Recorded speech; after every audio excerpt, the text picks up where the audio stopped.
All right, we're back. And I'm going to see if this works now. Jan should be able to join us. Um, so we're going to do a little talk on homeless and housing. And we'll let Jan get in here. Sent the invite to her. So we'll see if it works.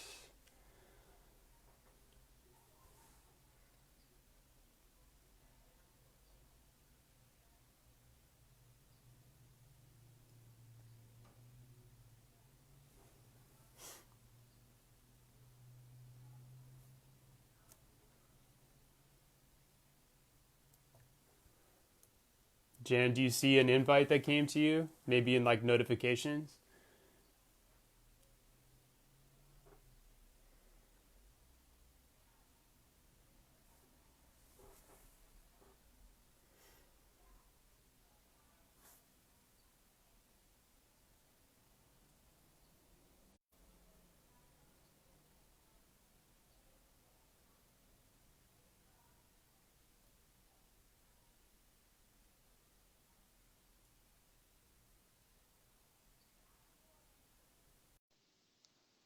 All right, that might have done it right there.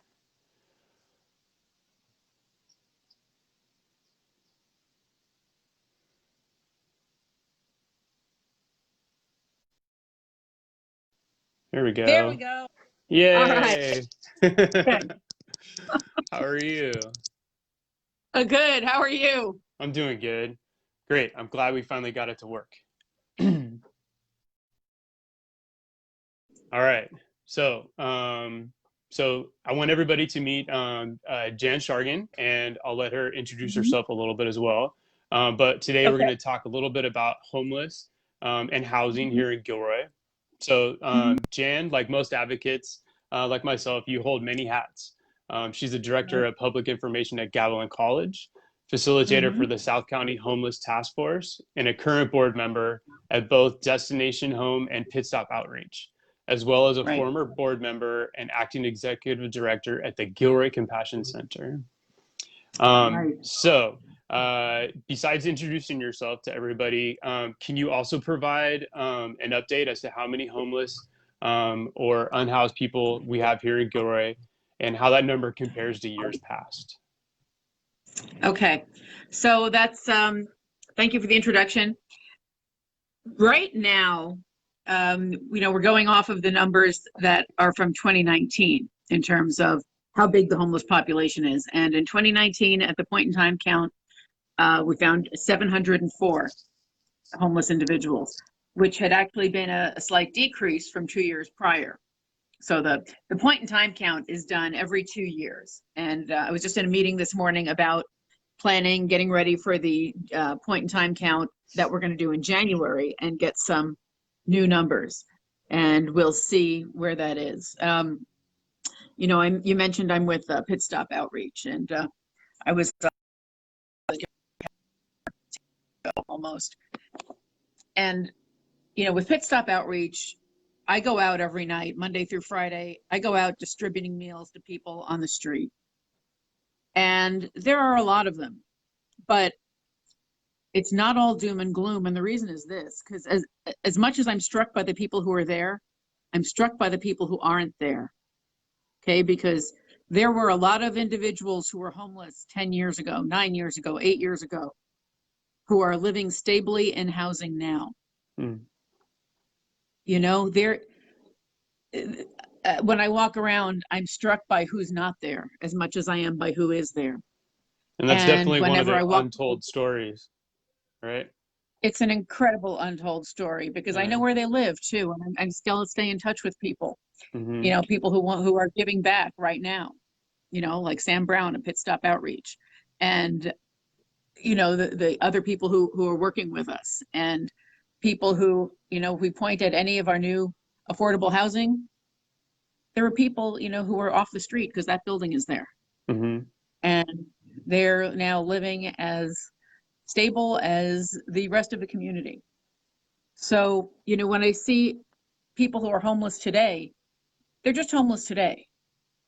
They're not going to be homeless forever. You know, we need to help them not give up hope and to reach out, and because the process of going from homeless to stable is very long.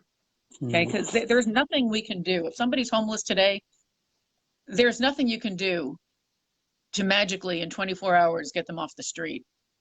It's going to be a process.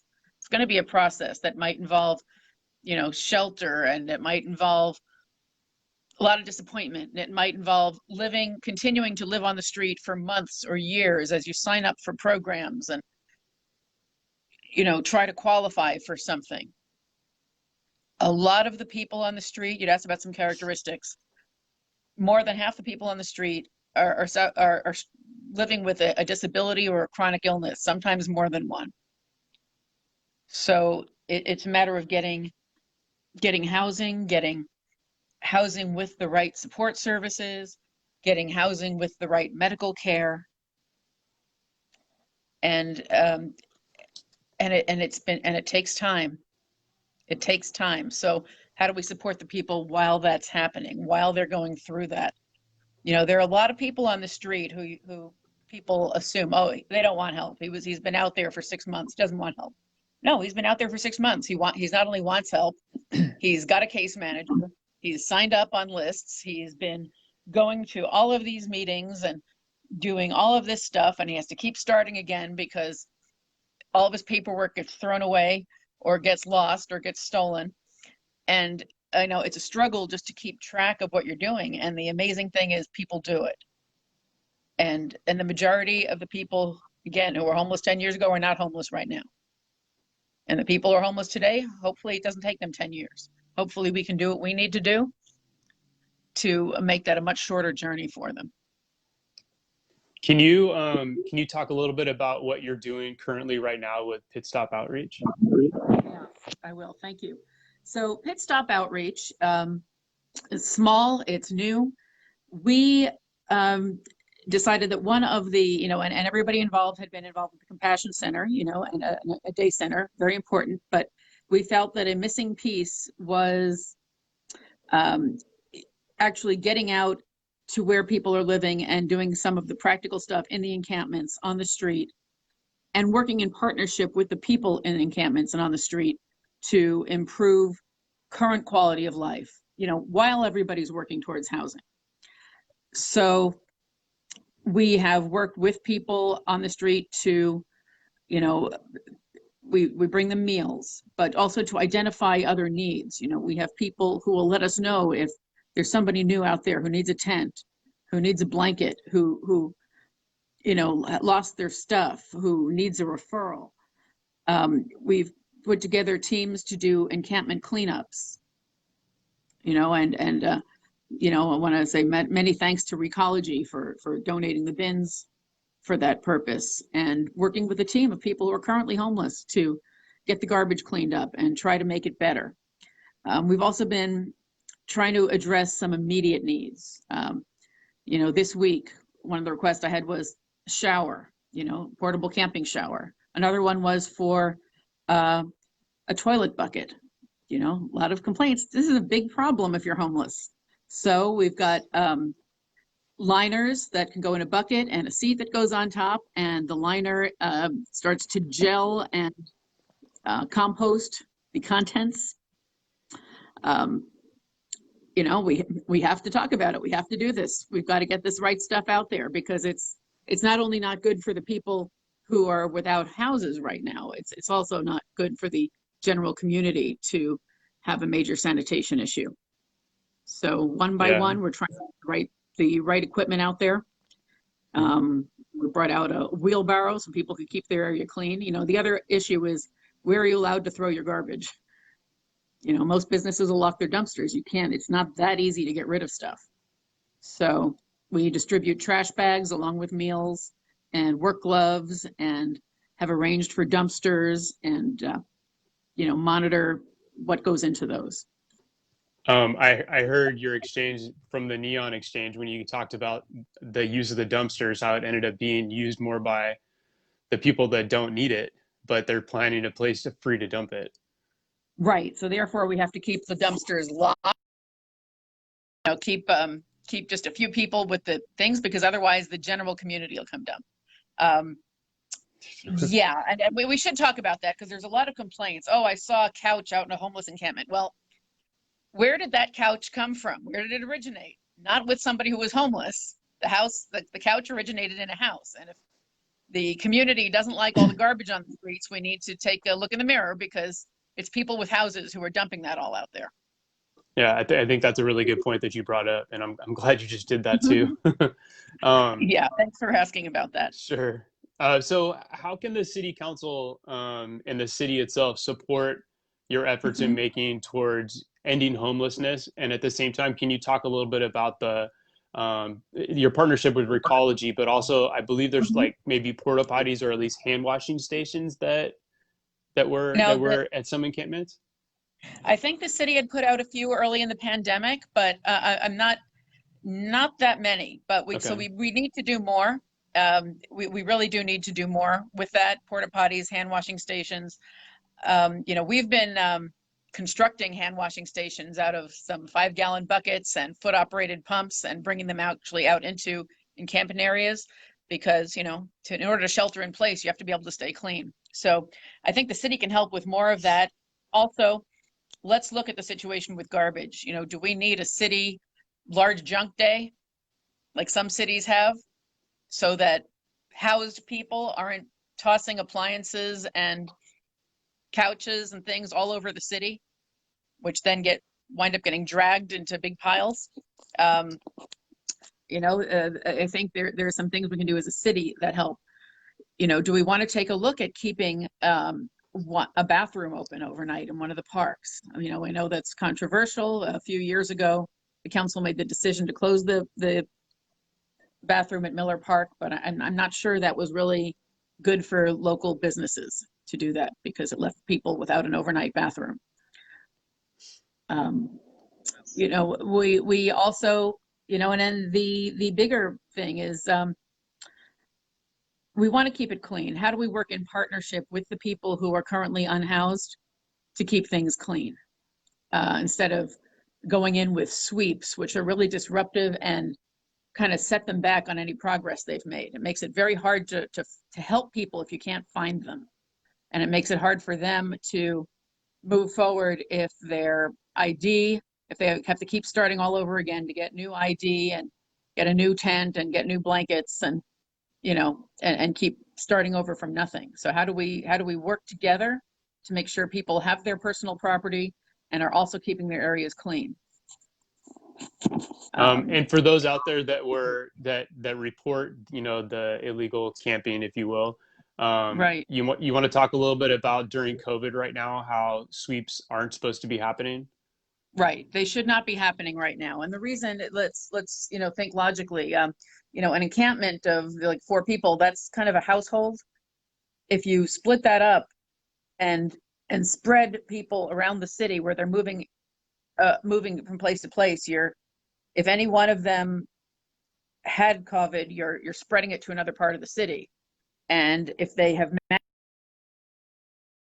actually, as a county, we've done a great job in not having major outbreaks in shelters and among the homeless population by not doing encampment sweeps, by getting sanitation equipment and food out to people where they are, so we're not bringing them into places to congregate. And by not getting people to move around. We also worked with the county to get people, and this is with the Compassion Center, to get people who are at high risk. That was people who were 70 and older and people with multiple comorbidities off the street and into shelters and hotel rooms where they could shelter in place safely.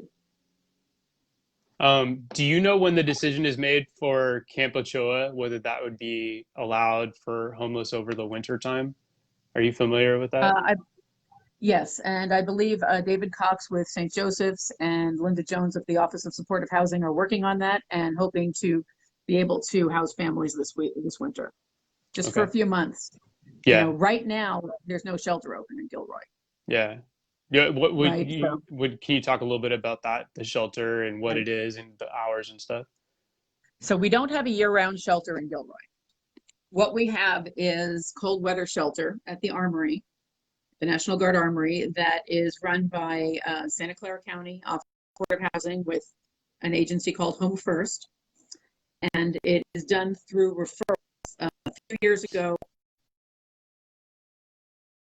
changed from a drop-in situation to one where it's referrals and you get your bed for the season, so that people didn't have to line up every morning in hopes of getting a bed, which left them their daytime hours to do something else, work, go to school,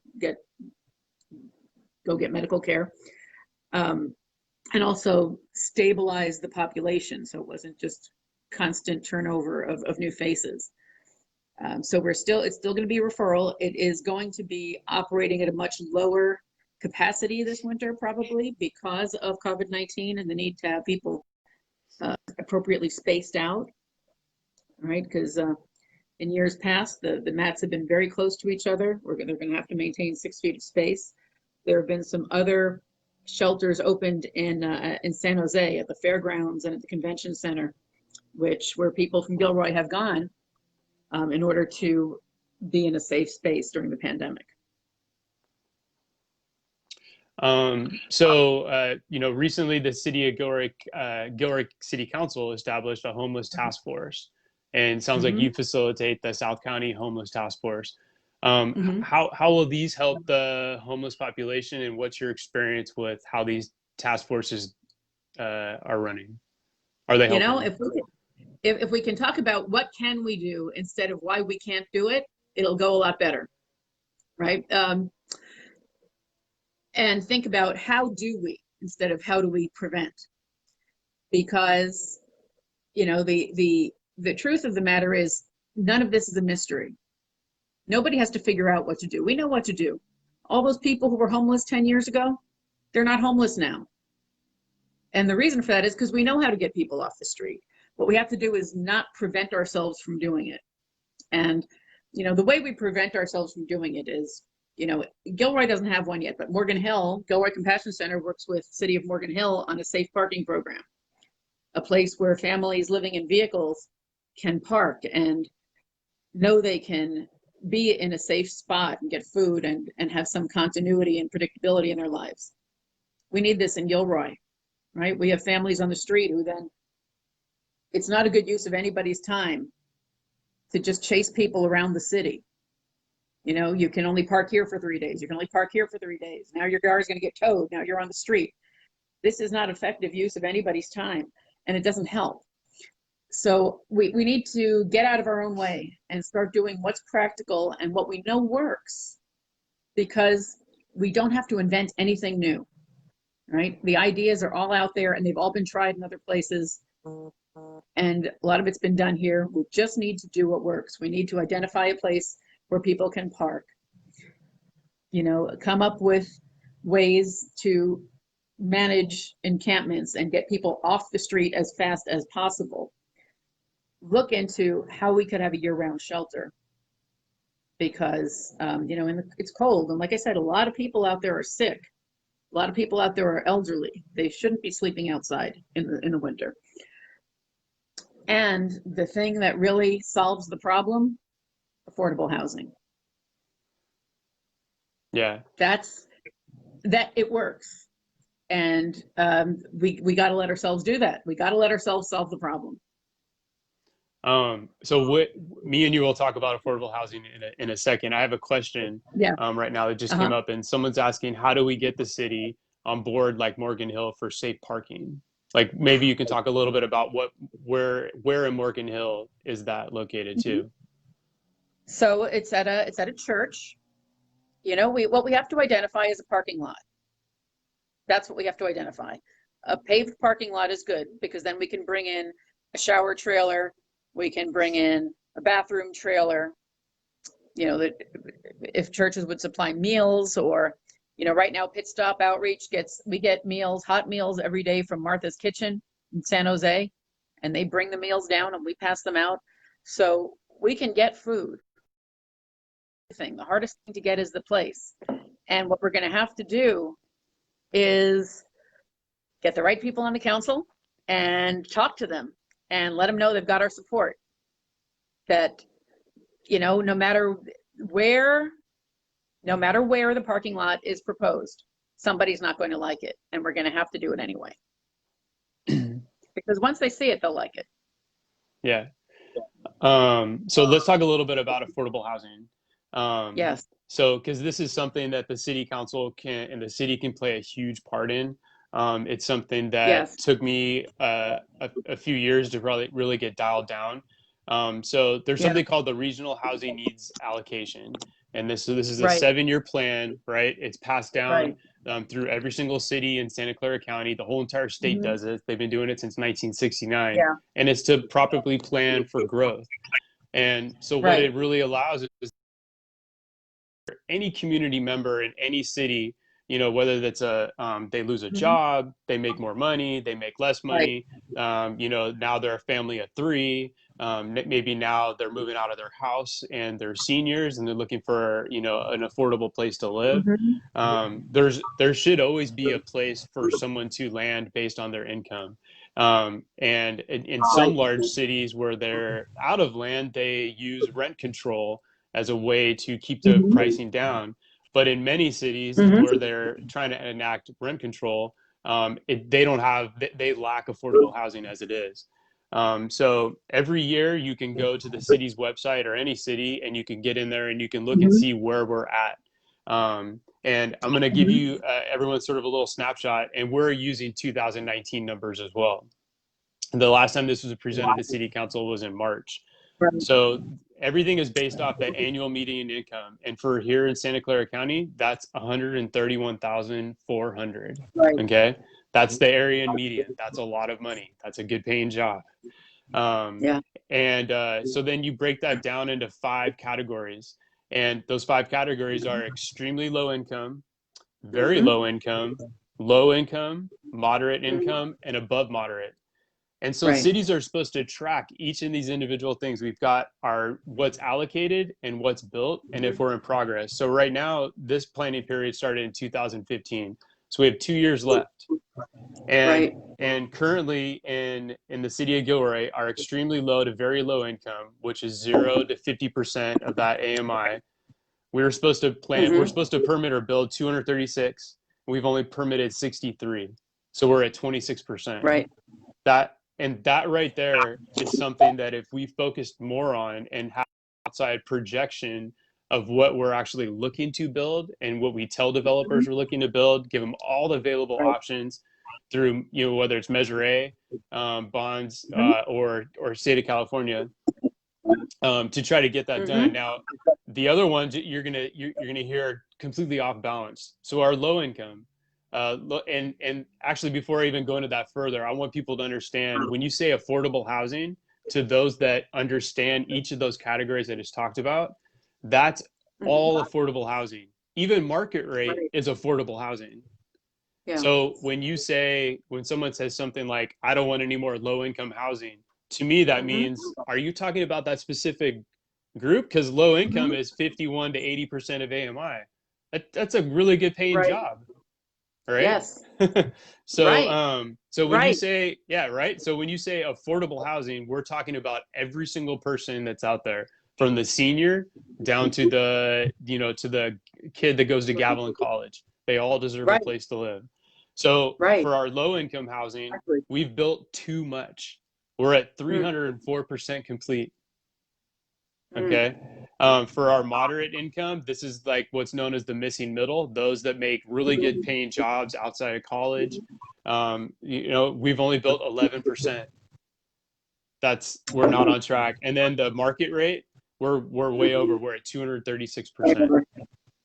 And now the other thing to remember, though, is that Gilroy has a different median income than Santa Clara County, but our AMI is based upon Santa Clara County numbers. So when some of that low-income housing was built here, and we took a real look at it with Gilroy incomes based on the Census Bureau data, we found out that 40% of the people in Gilroy didn't earn enough to live there. Yep. Okay. Yeah. So, so what's median income in Santa Clara County is a lot higher than the income here, where our base is retail. So if you look at what is the average Gilroyan need, we need a lot more super affordable housing, and that's not even Mm-hmm. getting into the ELI, right? The people who are living on SSI payments, Mm-hmm. $900 a month, Mm-hmm. for which we have all, very, very little. But nobody knows if that's going to be you or somebody in your family someday. We need that, Exactly. right? Exactly. Um, so these and unfortunately the cities are not allowed to choose their own AMI for these RENA numbers. That's not the No, way it works. right, right, But right. as you can see, our imbalance over the last 7 years, the land they want to build, we Yeah. can't force them into, I'll give you the permit, but if you only make it, extremely low to very low income, you can't do that. But what I want to see is a projection of what we want, right? We can do more than we're doing, though. Okay, because Morgan Hill has been very successful. I was on the Housing Advisory Committee for 9 years, and we talked about it and talked about bringing back a discussion to council. And I think the council needs to have that conversation. Um, Mm-hmm. if we're building housing, it's got to be inclusionary. It's got to have a certain number of units that are affordable at different income levels. This is something that many cities do, and it works. It also doesn't create concentrations of income. It provides for a more integrated city. So there are things that can happen. We're not helpless. All right, Jan. Well, thanks for joining me Mhm. today. I really hope that conversations like this can continue to happen. There's no reason why they Yes. can't. Is Yeah. there anything that you want to let the people know, maybe about volunteer opportunities and programs Yes. that you're working for? Absolutely. The thing I want to let people know is, like I said, I'm out there every night. It is now cold. And, just the other night, I met a young man who's only 20, staying in a friend's car. The car got towed, and he had nothing. And I, wound up giving him a blanket and dinner and a referral to where to call the next day. But we need blankets. We need jackets. I believe Tony at the Neon Exchange is going to start collecting these for us. So, Yay. but COVID-19, so we have to do this safely. So we're asking that if you're going to donate jackets or blankets, that they be clean. You wash them, you stick them in a plastic bag, seal it, then you bring it down. And we're going to keep it sealed in there for a long enough period of time that there is no contamination danger before giving it to anybody. Okay. So extra steps, but we want to make sure that we are all staying safe during this time. Okay. And once I saw that too, that Tony was willing to take in those donations. She's Yeah, been doing a great she's job in amazing. helping out, right? I I just mean, major shout out to Tony Bowles and the totally. Neon. I think she's on here right now watching too. I mean, the Yeah, stuff they just did too with collecting the Halloween costumes and, yeah, and helping that out with the Y was just so important. My daughter, most kids in Gilroy, when you're done with the yeah. one you had the next year, they can't fit it anymore. So we were able to Right. take ours down there. That's And awesome. yeah, it's going to be such a great thing. Can you also talk a little bit about if you need volunteers, adults or kids Yes, to take out the meals? we do. We can use more. So you can contact me. Contact me on Facebook, either through Pitstop Outreach or just my personal page if you're already on it, Jan Bernstein Chargin. And let's talk about what would work. We can use help taking out the meals, also packaging them, because we get them in big trays, and then we have like an hour. And the Gilroy Veterans Hall, another shout out there, they've been donating the space to do this, where the volunteers come in and plate the meals into single serve containers, and then we pack them out for the people who are taking them out into the community to distribute. So yes, definitely can use volunteers and can use just use that kind of support. Um, Gilroy, I mean, so many wonderful people here, and I know that we rise to meet the need when we know what to do. So, thank you for the opportunity to reach out on that. Definitely. And, I'll also write in the comment section We'll try to get people like Tony and yourself to comment on there too, to let people know that Yeah, the different ways to get in contact with you as well. All right. Well, great. thank you, All Jan. right. Thank you so much. All right. I'll talk Okay. to you later. Bye now. Bye.